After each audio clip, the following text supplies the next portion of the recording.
사도들이 예수께 모여 자기들이 행한 것과 가르친 것을 낱낱이 고하니 이르시되 너희는 따로 한적한 곳에 가서 잠깐 쉬어라 하시니 이는 오고 가는 사람이 많아 음식 먹을 겨를도 없음이라. 이에 배를 타고 따로 한적한 곳에 갈새 그들이 가는 것을 보고 많은 사람이 그들인 줄 안지라. 모든 고을로부터 도보로 그곳에 달려와 그들보다 먼저 갔더라. 예수께서 나오사 큰 무리를 보시고 그 목자 없는 양 같음으로 인하여 불쌍히 여기사 이에 여러 가지로 가르치시더라. 때가 저물어 가매 제자들이 예수께 나와 여짜오되 이곳은 빈들이요 날도 저물어 가니 무리를 보내어 두루 촌과 마을로 가서 무엇을 사 먹게 하옵소서. 대답하여 이르시되 너희가 먹을 것을 주라 하시니 여짜오되 우리가 가서 200데나리온의 떡을 사다 먹이리이까.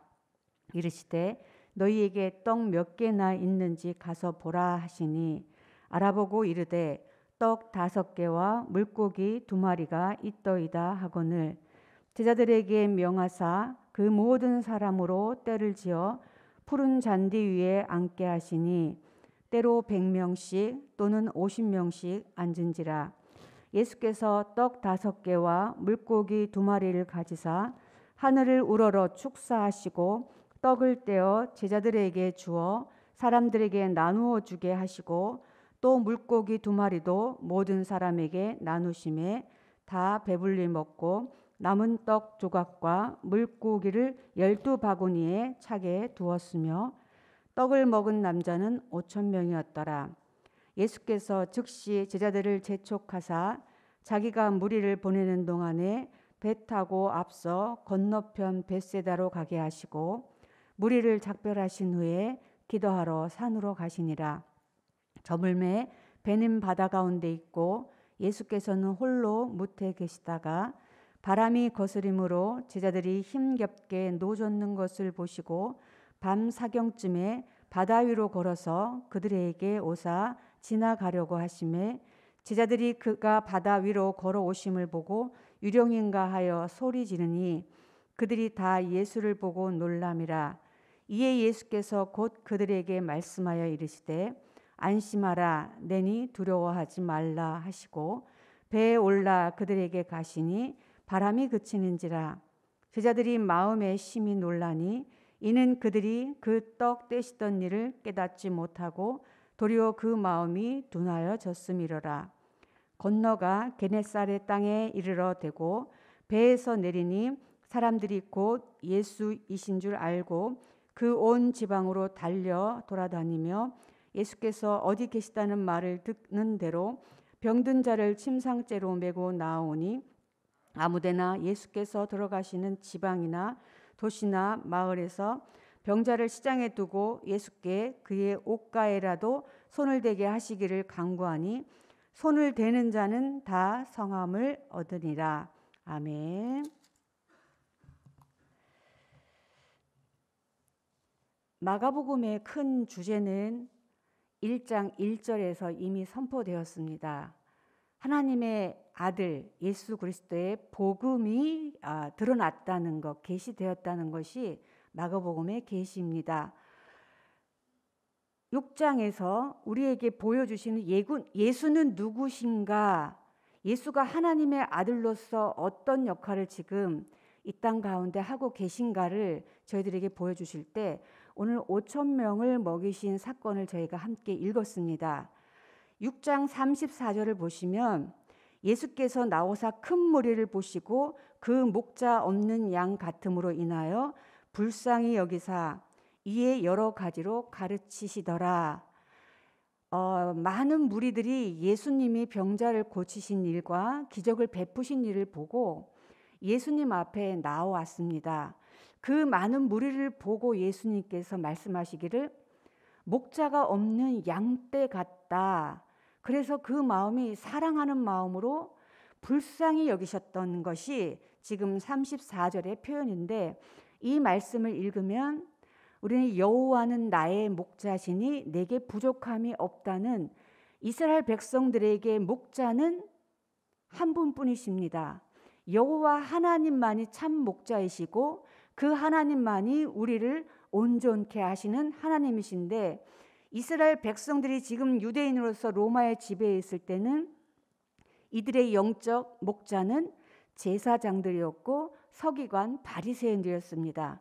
이들은 로마 치하에서 속국에 살면서도 영적으로 공급받지 못하는 바리새인들과 서기관들과 제사장들은 자기들의 먹을 것만 챙기고 로마에 잘 보이기 위해서 타협하는, 이스라엘 백성들은 양떼로서 돌봄을 받지 못하는 상태였다는 것을 예수님께서 불쌍히 보셨다는 것입니다. 그래서 하나님의 아들로서 여호와를 대신해서 이 땅에 오셔서 보니 이 양떼가 너무나 불쌍한 것입니다. 그래서 첫 번째로 하신 역할이 이에 여러 가지로 가르치시더라. 34절에는 불쌍한 양떼에게 먼저 영적인 것을 먹이셨습니다. 하나님의 말씀을 먹이시면서 이 양떼들이 갈 바를 알지 못할 때 가야 할 방향을 말씀으로 지도해 주신 것입니다. 양떼들은 먼저 하나님의 말씀을 먹어야 합니다. 그래야 그 양떼가 온전하게 건강하게 마르지 않고 하나님의 사랑으로 잘 자랄 수가 있습니다. 나머지 뒷부분을 보시면 물고기 2마리와 떡 5개로 5,000명을 먹이신 사건이 나오는데, 이 사건에서 보시면 41절을 한번 보실까요? 41절에 예수께서 떡 5개와 물고기 2마리를 가지사 하늘을 우러러 축사하시고 떡을 떼어 제자들에게 주어 사람들에게 나누어 주게 하시고 또 물고기 2마리도 모든 사람에게 나누심에 다 배불리 먹고, 예수님께서 하나님의 아들로서 이 땅에 오셔서 목자가 없는 이 양떼에게 두 번째로 주신 것은 자신의 몸이셨습니다. 육체적인 것을 공급하신 이 떡을 나누는 장면은 마가복음 14장 22절에 마지막 성만찬을 하실 때 예수님께서 하신 말씀을 제가 읽어드리겠습니다. 그들이 먹을 때에 예수께서 떡을 가지사, 오늘처럼 떡을 가지사 축복하시고 축사하시고 하늘을 우러러 축사하셨던 것과 동일합니다. 떡을 떼어 제자들에게 주시어 나누어 주라고 지금 제자들에게 주셨습니다. 이르시되 받으라, 이것은 내 몸이라 하시고, 본인의 몸을 나누어 주신 그 말씀과 동일하게 하나님의 아들로서 이 양떼들에게 자신의 몸을 줄 때에 영육 간의 모든 것을 부족함이 없게 하시는 분으로 메시아로 내가 왔다는 것을 지금 선포하고 계신 것입니다. 제자들은 이 모든 것들을 경험했습니다. 왜냐하면 예수님이 주시는 것을 나눠줬기 때문에 이 떡의 공급처가 어디인지 분명히 예수님에게서 받아갈 때마다 이 떡은 우리에게서 간 것이 아니고 예수님에게서 나누어 줄 때만 이렇게 풍족하게 남는다는 것을 분명하게 경험했습니다. 그러나 마지막에 52절에 가면 사실은 제자들은 폭풍 가운데서 예수님이 베푸신 그 떡 떼던 일을 기억하지 못하고 마음이 둔하여졌다고 얘기하고 있습니다. 분명 사도로 부르셨고 제자로 부르셔서 하나님의 일을 동역한 제자들이었지만 마음이 둔해지는 것이 제자들의 현재의 모습입니다. 그럼에도 불구하고 예수님께서 그들을 특별히 세우셨다는 사실을 우리가 기억한다면 우리 또한 하나님이 특별히 부르셔서 성도로서 거룩한 삶을 살게 하실 때에 하나님이 주신 은혜를 때로는 우리가 망각하고 여러 가지 놀라운 일들 앞에서 두려워하면서 이 일을 어찌할까 떨면서 하나님을 찾기보다 우리의 인간적인 모습으로 많은 것들을 해결하려고 하는 모습들이 우리 가운데 있듯이 제자들 또한 예수님 앞에서 아직 어린 신앙의 모습을 가지고 있었습니다. 이것은 지속적으로 반복되는 일입니다. 마가복음이나 공관복음에서 예수님의 제자들은 항상 기적 뒤에 그 일을 깨닫지 못하고 계속해서 예수가 누구신가, 하나님의 아들이라는 것을 진정 믿기까지 오랜 시간이 걸리고 결국 십자가에서 못 박혀 죽으시고 부활하실 때, 부활하신 이후에야 그 온전히 예수 그리스도가 하나님의 아들인 것을 믿게 되는 것을 복음서에서 볼 수 있습니다. 우리 뒤편에 한번 보시면 마지막에 53절부터 56절까지의 부분에서는 병든 자에 대해서 많은 사람들이 예수님께 와서 그의 옷가에라도, 56절을 보시면 예수께 그의 옷가에라도 손을 대게 하시기를 간구하니 손을 대는 자는 다 성함을 얻었다라는 말씀이 있습니다. 예수님이 이 땅에 오셔서 하나님의 아들로서 신적인 권위를 갖고 있음을 보여주는 한 대목인데, 5장 28절에도 12년 동안 혈루증으로 고생하던 그 여인이 예수님의 옷에 손만 대어도 내가 구원을 받을 것 같다라는 고백이 있었고, 실제로 그 예수님의 옷에 손을 대었을 때에 즉시 그 혈루증이 마르는 것을 경험했습니다. 예수님은 그 여인에게 내 믿음이 구원을 했다, 이렇게 분명히 말씀하셨기 때문에 예수님의 신적인 능력, 하나님의 아들로서 이 땅에 복음을 가져와서 병든 자와 영적으로 메마르고 죄인인 상태에 있는 사람들을 구원하시는 일에 있어서 예수님이 어떤 분이신가, 참으로 예수님의 옷가에라도 손만 대면 모든 병이 치료가 된다면, 온전하신 그분의 영이 우리 안에 들어와 있다면 우리는 영육간의 모든 것이 충족되고 목마르지 않고 영원히 배부른 상태에서 병도 없고 눈물도 없고 만족함을 평생 누릴 수 있는, 영생할 수 있는 것을 주시는 분으로 우리가 알아야 되는데, 우리의 믿음은 여전히 제자들처럼 그렇게 예수님의 온전하시고 위대하심을 다 경험하지 못합니다.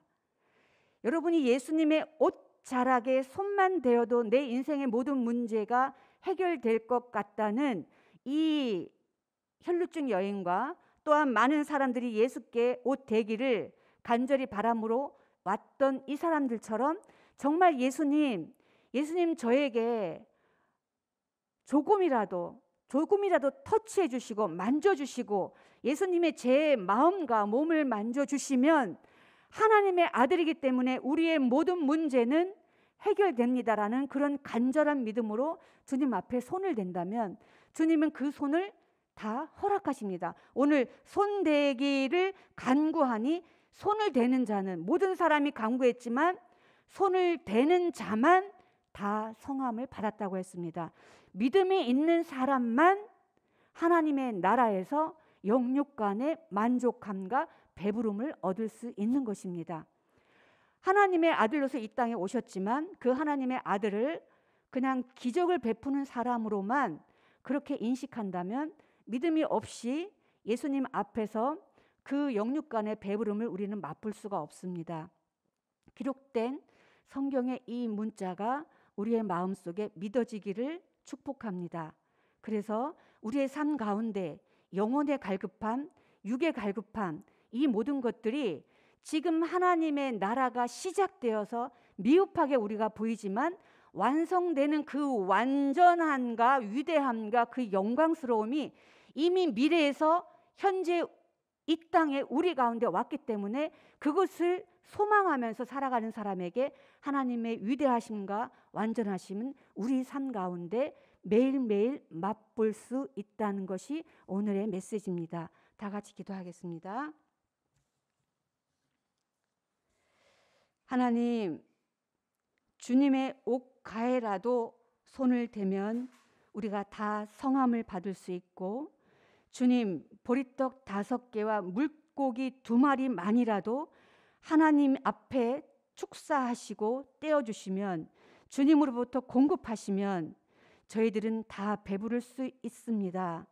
주님이 공급하시는 그 영육간의 공급을 통해서 우리 삶의 메마른 부분들이 강건해지게 하시고 우리의 영이 충만하게 하셔서 하나님을 더 사랑하고 하나님을 더 붙들고 의지하며 이 땅에서의 고단하고 힘듦을 주님께 의탁하고 나아갈 수 있는 믿음을 허락해 주시옵소서. 오늘도 주님 말씀 붙들고 간구할 때에 하나님 응답하여 주시고 현재 우리의 삶이 하나님의 영광을 드러내는 통로로 사용될 수 있도록 주님이 얼마나 위대하시고 영광스러운 분이신지 우리를 통해서 그 영광스러움을 드러내 보여 주시옵소서. 감사하며 예수님의 이름으로 기도합니다. 아멘.